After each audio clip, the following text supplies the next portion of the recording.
What if the client's late? We've got really strict policies on if the client's late. Look, Michonne sat here yesterday for an hour waiting for a lip client. And she finally texted the lip client and told her, I'm canceling the appointment and I'm leaving.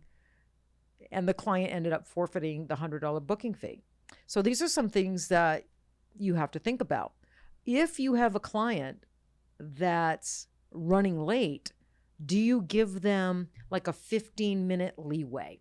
Like they're late, but if they show up within 15 minutes, are you still going to work on them?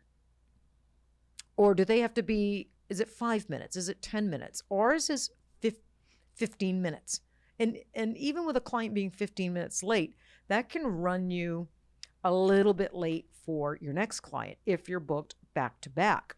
So this is why we have to keep these things in mind and have strict policies and to keep good client relations, right? So if they show up after the 15 minutes, let's say they show up a half hour late, do you still work on them? Maybe if you don't have any clients the rest of the day, but what if you do have clients the rest of the day? And because she's a half hour late, that's going to run your next client and client after that a half hour late. Is that fair to the rest of your clients scheduled that day? So these are some things that you have to iron out and be very, very clear on. Very, very clear on. If they run late or if they cancel, they don't follow your cancellation policy. Let's say they cancel 5 hours before their procedure, or they're running late. They place that $100 booking fee but they're late, or they cancel prematurely just a few hours before. Do they forfeit? Do you require that client to forfeit that $100 booking fee? And now they have to place an additional $100 booking fee to get back in your book. This is something to think about. What we do here is now they have to, it's half, right, Olivia? Mm-hmm. Right. So let's say with Michonne's lip client yesterday, she placed a $100 deposit. She was an hour late. She texted Michonne and said, I'm running late. I'll be right there. It got to be an hour. And I'm surprised Michonne waited for an hour, because Michonne's usually very strict with her timing and her policies and everything. But she happened to not have anybody afterwards. So, yeah. And then we had kind of a fun day yesterday. So we were all hanging out. So she was hanging out waiting. So anyway, she texted the client, canceled the appointment. You're too late. I'm canceling the appointment. So now the client does not lose that $100. Now we charge her half to get back in the book, correct? Yes. So that is our policy. And I'm going to explain that again so you understand. Client puts down a $100 booking fee. Client either no-shows, cancels right before the appointment, or late, causing you to cancel the appointment. Whatever the reason. Client broke your policy. That $100 still applies to the procedure, but in addition to that $100, she now has to pay the balance, which would be half of the procedure price. So let's say lips are $800. She placed $100 down to get into the book, to get those lips done, but she did not show up. So half of 800 is 400. She already placed 100. Now she has to place an additional 300. So it would be a total of $400 this client has placed in order to get rescheduled. That's how we do it here at the Girlz Inc. studio. Did that make sense? Did I lay that out clear enough? And I think it's a really good policy, and you're all welcome to use that policy. Some of you may have some other policies, and I'd be really interested in hearing them. So in the comments on Tatter-a-fact YouTube, go on our YouTube page, and if you've got some, good policies or some good tidbits to add, not only would we love to hear them, but I'm sure there's lots of other artists would love to hear them, because these are things that we all talk about and we get lots of questions on. You're trying to iron out your client policies that are both fair to you and the client. And sometimes that can be a little bit difficult to do, right? You're trying to take care of yourself from a business perspective, but you also want to be fair to the client.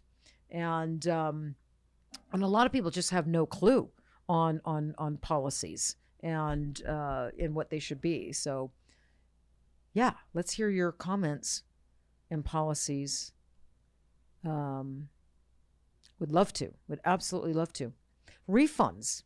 I already talked about no refunds. We don't offer refunds. That is in our intake forms. No refunds. But if you have a client and she's like stalking you on social media and writing bad reviews and threatening to sue you, should you refund? Is there any time at all you should refund? I think most PMU artists in their intake forms, in their contracts, have no refund.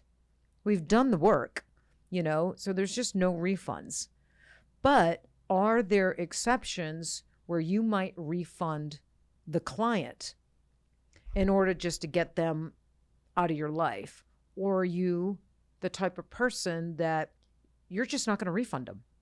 That's your policy. You're sticking to it. You don't care what the client throws at you. You are not refunding that client. You are not.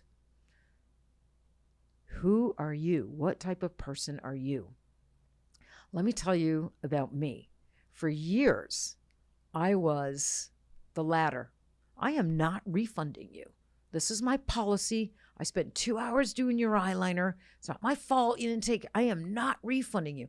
And I would go through hell. I had, they threatened you, and I would just stick to my grounds. I would just stick to it, and I would not refund them until I met my match. And she was awful. She was awful, and opened up lots of Google accounts and wrote all kinds of bad reviews. And I mean, she even went with the lesbian kind of thing and all kinds of stuff. It was bad. She was brutal. She was evil. She, which, when I watched her campaign against me, and this is a long time ago, you could tell that she wasn't mentally stable. And I didn't necessarily see this when I was working on her. Sometimes, just like relationships, you don't see the real them until you've lived with them for quite some time. And that can be true for clients. Sometimes they're on their best behavior that first procedure, but then when something doesn't heal exactly the way they want it to, or you don't do as they exactly want you to do, or give them the answers that they're expecting, then they can turn on you. They become someone that you don't recognize. You didn't see that side of them. And some people can be relentless, and this particular one was. And it caused me a lot of stress, a lot of sleepless nights, and I felt like everybody in the world was seeing these reviews she was writing on me, and under multiple fake names under Google. And I just felt like everybody in the world was reading them, and they knew it was about me. And it was awful. It really affected, I have anxiety, and it was crazy. So I ended up, I got a lawyer. I had to spend some money, and come to find out, all the girl wanted was a refund. If I had refunded her a month prior when she asked for it and I told her no, none of this probably would have happened to me, and she would have been gone off to the next. And so I think that was a really good lesson for me. It was a difficult lesson, but it was a good lesson that I have carried with me throughout the rest of my career. And I have mentored on this subject. And, I would never tell anybody what to do, whether, should you refund, should you not? I think it's case by case, different. But if you have someone like that, that's willing to go, to these lengths to try to hurt you, really, really seriously hurt you on social media and say cruel things about you because they want a refund, then maybe you should consider giving a refund, you know, and unless you're tough and you can mentally, you know, withstand some of the things that, you know, they may put out there on social media or the threats. You know, I think I'm pretty mentally tough, but she just wouldn't stop. She just wouldn't stop. I thought it would go away, and she wouldn't stop. And I don't think she would have stopped until she won. And so I don't think I lost. I felt I won in this situation because ultimately I ended up getting rid of her. But so I think there are some cases, even though you have a no refund policy, I think there may be some situations that spring up throughout your career where you're going to be better off issuing a refund just to get that person out of your life. But with that said, there's a way to refund someone and there's a way not to refund. Don't ever just give the money back. You want them to sign a release form. You want to do it very legally. So you can go on Zoom. If you have a lawyer, you can have your lawyer write you up one. You can go on Zoom. Or what's that? Zoom Legal, I think. Legal Zoom? Legal Zoom. You can go on Legal Zoom. And you can you know, get a form on there, I do believe. I have a very, very good form. I'm working on my business course, and it will be available, all my forms. I have really good legal forms written by my lawyers, written by not something that I just pulled together and wrote up myself, but written by lawyers. And they will be available on our business courses in the upcoming months.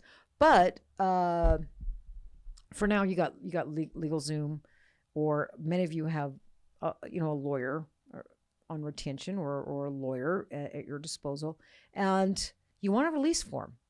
You never want to refund money without your client signing a release form, and within that release form, there's a set of guidelines and rules, what that client can and cannot do. And so you really want to be very, very careful. If you just give the money back, write the check back, or, you know, Venmo them, or however you refund money, without having them sign a release form with very strict conditions on what they can do and what they cannot do. And that's probably most important, what they cannot do.